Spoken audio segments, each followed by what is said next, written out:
Hey guys, how you doing today? Just got off work. It's a gray, windy day here in the city of Toronto. I've been meaning to do this video for quite some time, but just the timing of it seemed all wrong, and I actually did record it once and I had to delete it for reasons. I have a policy where if anybody ends up in any of these videos and they request to be removed, I just delete the video because I respect people's privacy. I don't want to put people, look what's happening to my hair. Woo! Be sure to have fun out there, guys. Be sure to have fun. Oh, so this video today is about the Liberals. I've been really going after the Conservatives, but guess what? So has the entire media, right?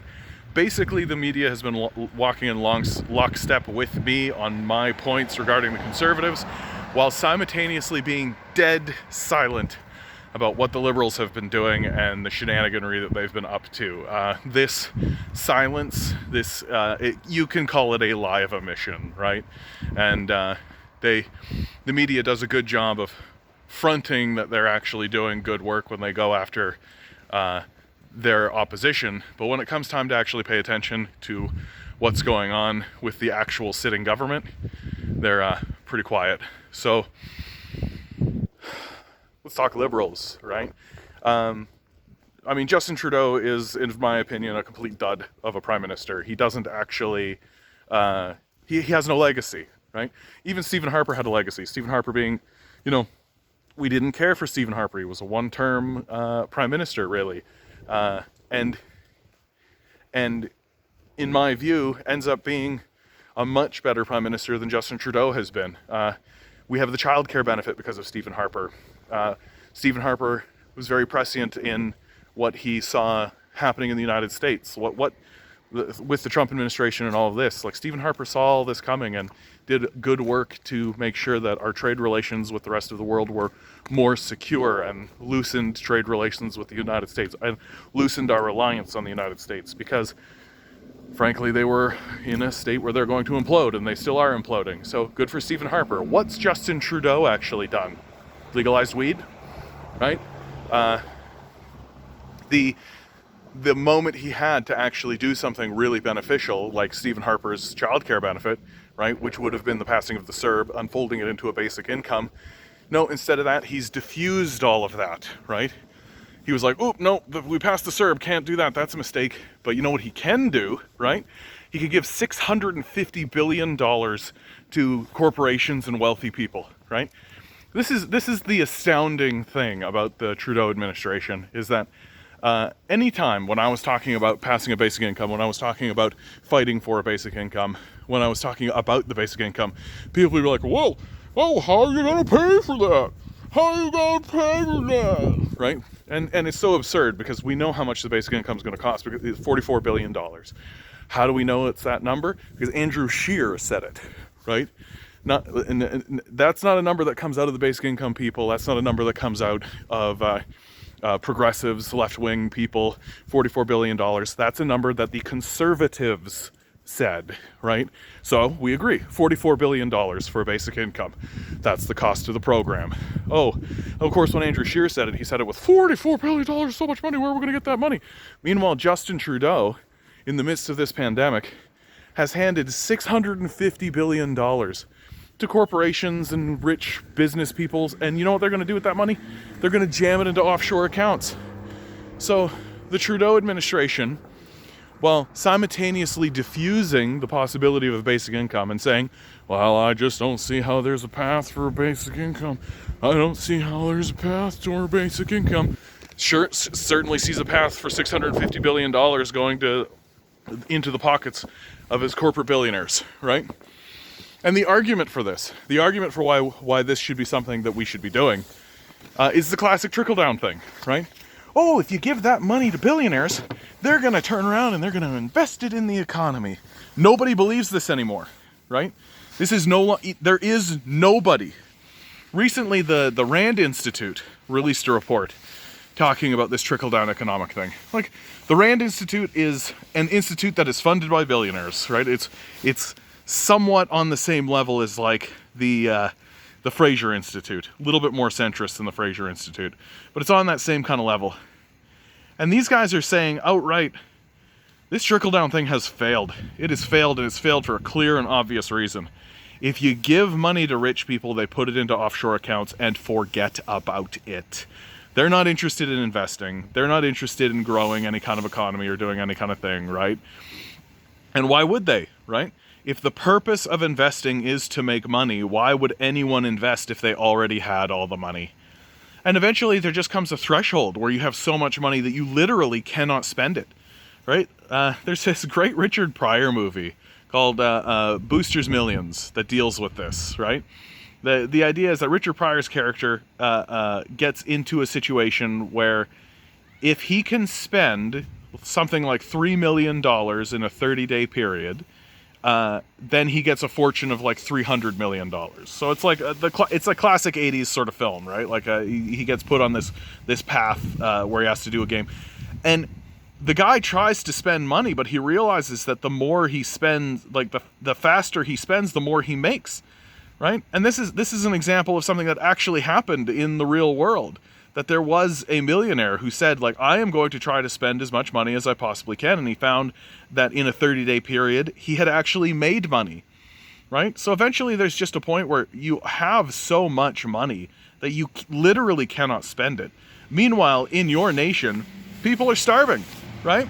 The politicians, the liberals, are sitting there being like, oh, I don't see a path for a basic income. Oh, I don't see a path for that. Yeah, there are people living on the streets. You know that, right? Like, you know that. Right? There are people living on the streets while we have all these empty houses around. Can't just give them houses. Can't do that. Right? And meanwhile, what the shocking thing is look at this. I got this gray hair right here. Just sorry, I'm interrupting myself. Oh, I'm old now. It happened. Dink. Look at it. Look at it. That was a little interlude. Little fun interlude. Be sure to have fun out there, guys. Ooh, be sure to have fun. Yeah, that's a gray hair, all right. It's happening. I'm old now. Oh no. Okay. Jeez Louise, sometimes these videos are manic, eh? Oh my god. It's because it's a manic time. It's because things are friggin' crazy, right?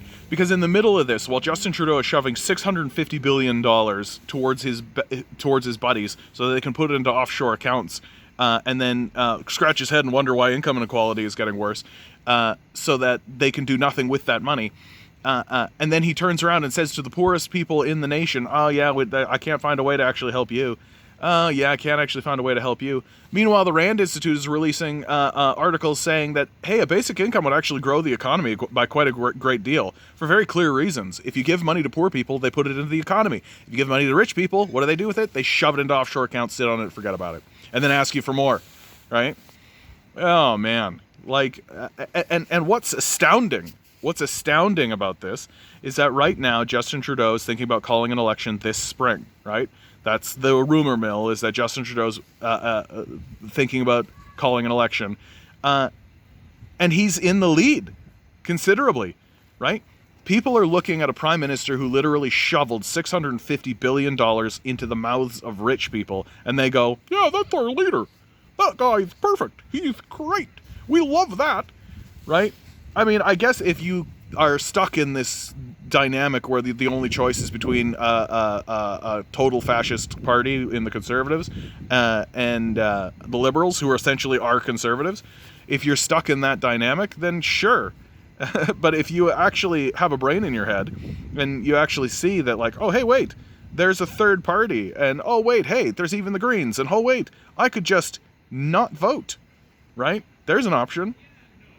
Like, the astounding thing about what's happening in Canada is that we have literally a far right fascist party whose policy is we don't want to govern.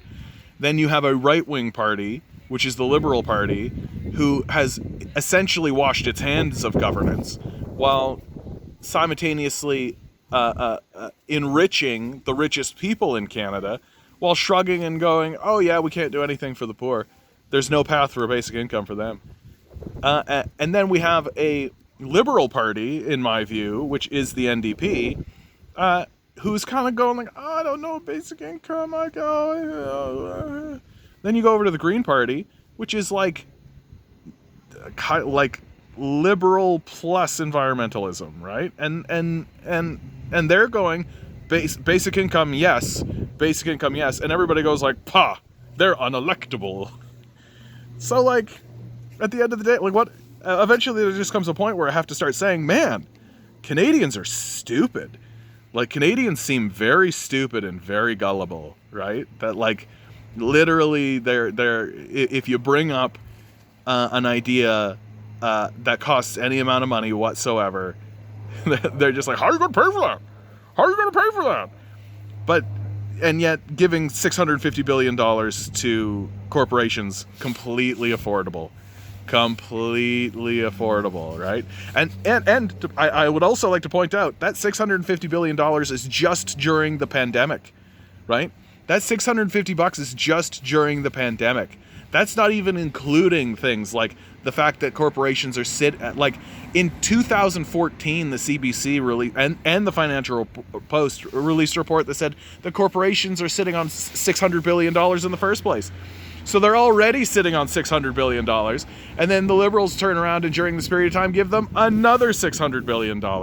And then say of a policy that only costs $44 billion, I just don't see a path for it. I just don't see a path for it. This guy's a walking haircut. He doesn't know anything. Like, that's the big thing about Justin Trudeau, right? He's literally just getting Post-it notes handed to him by the oil industry and reading from them. And that's Justin Trudeau. He's just a walking haircut. He doesn't have ideas. He doesn't know anything about economics, right? He's a drama teacher. Which, I don't hold that against him, right? I'm not one of these people that's like, drama teacher. But, like, that was his profession. That's what he did. It makes him very good at presentation. But he doesn't know anything, right? He doesn't know economics. He certainly doesn't have any ideas, right? He doesn't have any thoughts that to actually help. And even if he did, he certainly doesn't have the backbone to do anything about them, right? And it's really, really obvious. Like, his father was a much better prime minister than him. Like, Justin Trudeau's a complete letdown. Like, here's a guy who could have very easily done things to actually change the face of Canada for the better. He could have looked at his father's legacy, and his father's legacy include things like universal health care. Like, we should attribute universal health care to Tommy Douglas, without a doubt, because Tommy Douglas was the one that was pushing for it, and the Liberals had to respond. But it was Trudeau Sr. who actually put the legislation on the books, right? It has the Liberal signatures all over it, right? And Trudeau Sr. was responsible for the Charter of Rights and Freedoms, for Christ's sakes. Trudeau Sr. was an important figure in Canadian history, one of the seminal prime ministers in our nation's history, no doubt, and his son has been nothing but a total letdown. Just a stooge for corporate power, basically. Like, he has no ideas, he has no thoughts, he literally reads from cards that are given to him, and when he's put forward with ideas that would actually work and help the populace, and do things in a way that is completely indicative of Liberals, he just goes, there's no path. So I'm hoping that there's no path for his re-election, because, like, this is exactly what I'm going to be saying when the election season comes. Like, what's this guy done? What's he done? Right? Nothing. Nothing except give a whole bunch of money to corporate power. All right, guys, this is the end of me. Here are the things you can do if you want to help. If you've made it to this point and you haven't subscribed, subscribe, right? This is a growing channel. My goal is to get to 1,000 subscribers, because that's when I can start to monetize and try to make this my full-time job. Free things that you can do that are really, really easy. Hit that like button. Just bing, hit the like button. It's free to do, takes no time whatsoever. You could have already done it by the time I finish the sentence. That tells the YouTube algorithm to send this around, so more and more people get to see it, and that's how this channel's really going to grow. You could also share it, right? If you want to put some skin in the game, put it on your social media, share it around, let other people know that the way you're thinking, there are other people who are thinking that way. And finally, if you really want to put some skin in the game and you really want to make this my full-time job, my Patreon is in the description below. Just $1. That's really all I need, guys. Just $1.